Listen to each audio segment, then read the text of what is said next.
Welcome back to सपना study academy. आज हम क्लास 9 साइंस का chapter number 3 atoms and molecules study करेंगे। इस चैप्टर में हम एटम्स के बारे में पढ़ेंगे, मॉलिक्यूल्स के बारे में पढ़ेंगे, मॉलिक्यूलर मास, एटॉमिक मास, इन सब के बारे में हम डिस्कस करेंगे। तो चलिए स्टार्ट करते हैं एटम्स एंड मॉलिक्यूल्स। तो एटम का कंसेप्ट सबसे पहले दिया था इंडियन फिलोसोफर महर्षि कनंद जी ने।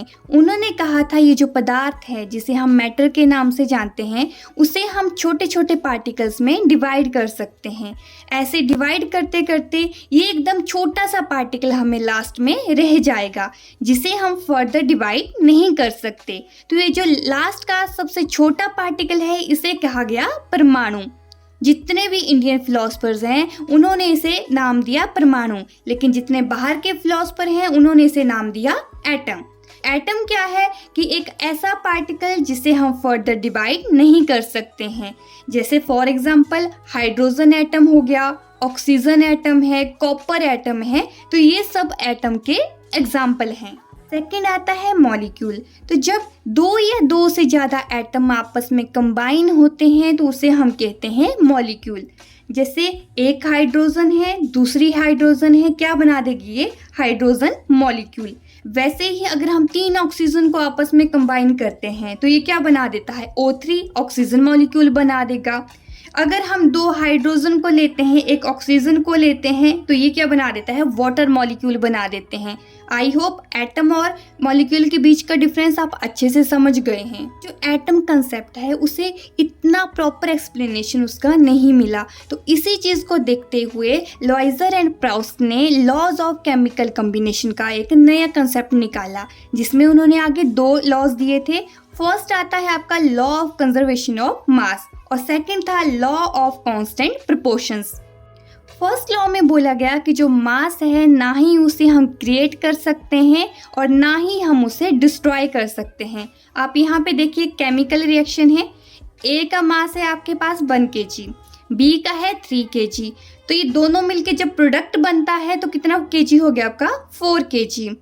तो इससे हमें ये पता चलता है कि जो रिएक्टेंट का मास होता है किसके इक्वल होगा, मास ऑफ प्रोडक्ट के। तो ये आपके इस लॉ को स्टेट करता है। सेकेंड लॉ है लॉ ऑफ कांस्टेंट प्रोपोर्शंस। इसमें कहा गया है कि जितने भी आपके एलिमेंट्स होते हैं वो एकदम डेफिनेट प्रोपोर्शंस में रहते हैं। जैसे यहाँ पे H2O का हम एग्जांपल ले लेते हैं, कितने एलिमेंट्स हैं, H2 है और साथ में कौन है, O है। तो इन दोनों के बीच का जो रेशियो रहेगा वो हमारे पास डेफिनेट रहेगा, इसके अलावा हम इसे चेंज नहीं कर सकते हैं। जैसे हाइड्रोजन है, इसका एटॉमिक मास कितना हो जाएगा 1। एटॉमिक मास आप आगे समझेंगे।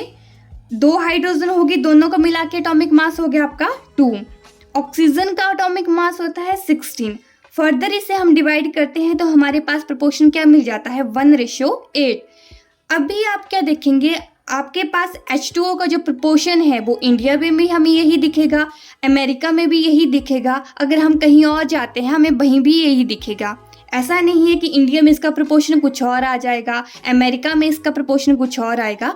तो यही है कि आपका जो प्रोपोर्शंस के रहते हैं वो हमेशा कांस्टेंट हैं। इसके बाद डाल्टन ने भी अपनी एटॉमिक थ्योरी को इंट्रोड्यूस किया। उन्होंने इसके बीच में कुछ अपने पोस्टुलेट्स दिए हैं। जैसे फर्स्ट उन्होंने पॉइंट दिया अपना कि जो मैटर है छोटे छोटे पार्टिकल से बना होता है जिसे हम एटम्स कहते हैं। सेकंड उन्होंने बोला कि जो एटम होते हैं इंडिविजिबल होते हैं, मतलब इन्हें हम फर्दर तोड़ नहीं सकते हैं। Third postulate is atoms of given element are identical in mass and chemical properties.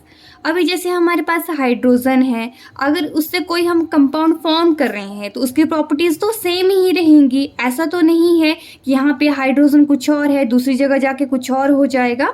Understand. Fourth आता है आपका कि जो एटम होते हैं आपके डिफरेंट एलिमेंट्स के, उनकी जो प्रॉपर्टीज हैं वो भी डिफरेंट होंगी और जो मास हैं वो भी डिफरेंट होते हैं। अभी 2 लोग हैं, उनके एक दूसरे से मास भी अलग होंगे, कोई 40 kg हो सकता है, कोई 50 kg हो सकता है, उनके फीचर्स भी अलग होंगे, उनके बिहेवियर भी अलग होंगे। तो सेम वैसे ही अभी जैसे हाइड्रोजन है, इसका मास अलग होगा, इसकी केमिकल प्रॉपर्टीज अलग होंगी, हीलियम की अलग होंगी, ऑक्सीजन की अलग होंगी। तो ये आपका इस तरह से एक्सप्लेन किया हुआ है। एटम्स कंबाइन होते हैं टू फॉर्म कंपाउंड्स। इसके साथ ही जितने भी रिलेटिव नंबर होते हैं और जो एटम्स होते हैं वो कांस्टेंट रहते हैं किसी भी कंपाउंड में। अगर हम पानी बनाना है तो उसमें हाइड्रोजन कितने चाहिए, हमें 2 चाहिए, ऑक्सीजन कितना चाहिए, 1 चाहिए। तो पानी बनाने के लिए ये जो कांस्टेंट प्रोपोर्शन है ये तो सेम ही रहता है आपका। आप H3 या O2 तो इसमें नहीं डाल सकते हैं।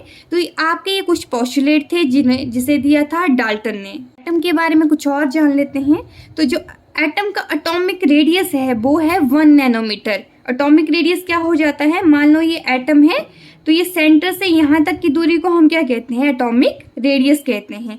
सिंबल्स भी होते हैं एटम्स के, जैसे हाइड्रोजन को हम किससे डिनोट कर सकते हैं, H से। कार्बन को किससे डिनोट करेंगे, C से। नाइट्रोजन को N से फॉर एग्जाम्पल। और ऑक्सीजन हो गया उसे O से डिनोट करते हैं। सोडियम को Na से डिनोट करते हैं। तो ये डिफरेंट टाइप्स ऑफ सिंबल्स होते हैं जिन्हें हम साइंस में यूज करते हैं। आज की वीडियो में बस इतना ही। कल मिलेंगे हम रेस्ट पार्ट के साथ। तब तक के लिए thank you and please do like share and subscribe to my YouTube channel. Thank you.